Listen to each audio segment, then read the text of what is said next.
What a win for Paris Saint-Germain. I really never thought that I'd be saying that with any degree of enthusiasm because historically I've hated Paris, mainly because of their owner and the way that they go about business, but I can't find myself disliking any member of that team. Have nothing but respect for the way that they play the game. They all work as a cohesive unit. It's very clear that they're following and they've bought into Luis Enrique's ideology. They all press together. They all have interchangeable positions. It's a joy to behold. And they've set the bar really, really high. So it's our job to try and keep up, to try and match them, to try and better them. And if we have any ambition of winning the Club World Cup, guess what? Paris are there too. So it's going to have to come sooner rather than later. But there are teams in this tournament that have given us a blueprint to beat in Paris Saint-Germain. And the two that I'm going to refer to are the two that Luis Enrique alluded to. It's Aston Villa and Liverpool, who both had opportunities to take them out of this competition. And they have certain qualities that we need in our team. And number one is intensity. If you look at Paris, it's very clear that they defend from the front. They almost employ the 6-second rule, which is you need to win the ball back within 6 seconds. That's the idea behind it. But if you look at the way that they set up, when Inter Milan were taking their goal kicks, Dembele was ready to sprint at them, and he did. And he did that for 90 minutes.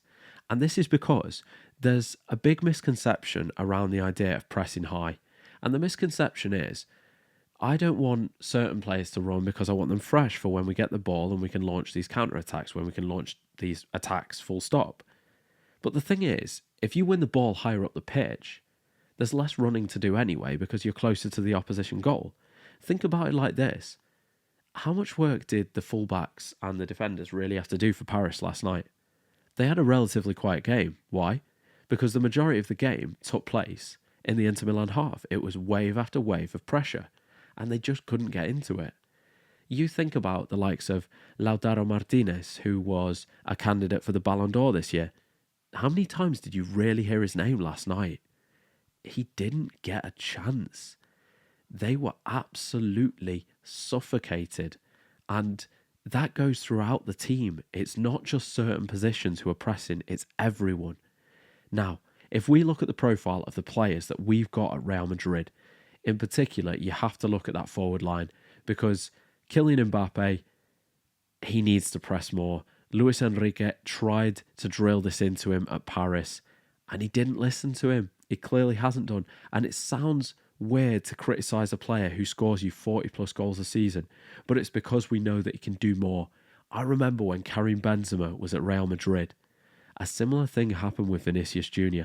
because believe it or not, Vinicius did used to track back. He did his share defensively. He needs to do the same again.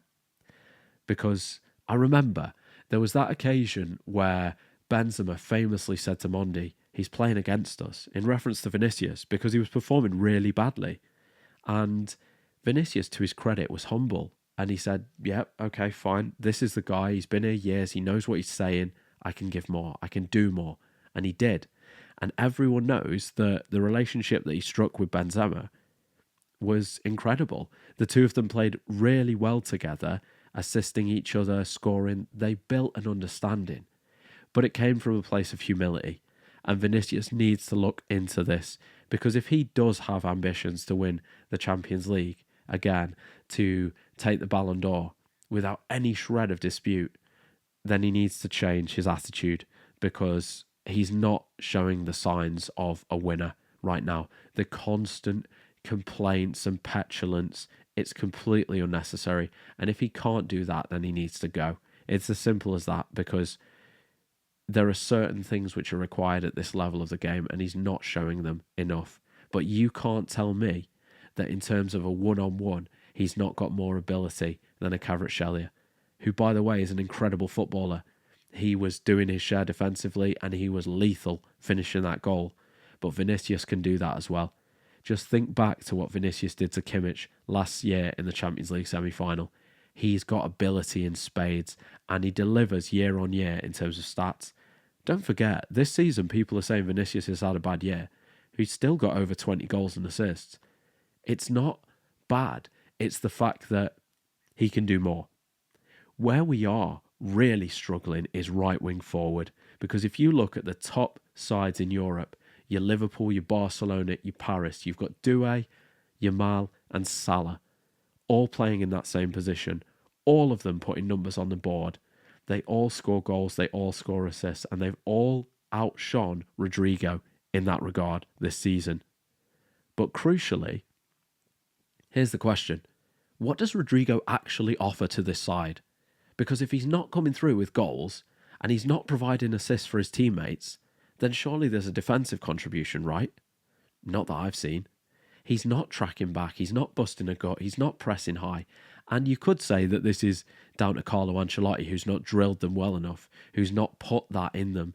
He's not given them, you have to do this. You have to occupy this position. You have to be on this. This is your guy. Run at him. I want to see that from Alonso. I want to see this team with intensity. I want to see them with a bit between their teeth, running full tilt in an intelligent way, cohesively, all going together, pointing at each other, saying, you go, you go, you go. Winning the ball high and punishing the opposition, because you've got the blueprint. This is the modern way to play the game. Liverpool do it. They've won the league. Barcelona did it. They won the league. They battered us every chance they got. And Paris have done it, and they've won absolutely everything there is to win this season. They are showing us the way to play the game. You've got interchangeable midfielders. You've got forwards that press the living daylights out of the opposition, and you've got a mentality that courses throughout the team. This is what we need. This is the secret to success. And the majority of the positions right now have got world-class athletes in them.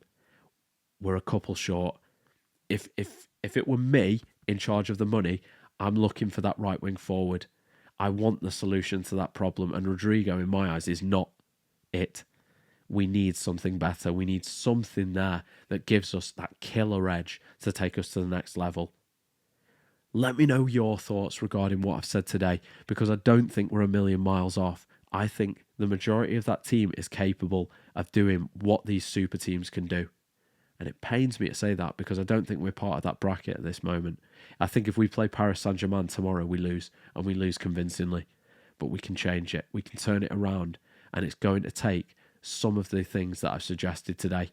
If you did enjoy this video, please let me know your thoughts in the comments below, and please consider subscribing to the channel, because it really does help. Thank you very much. Take care.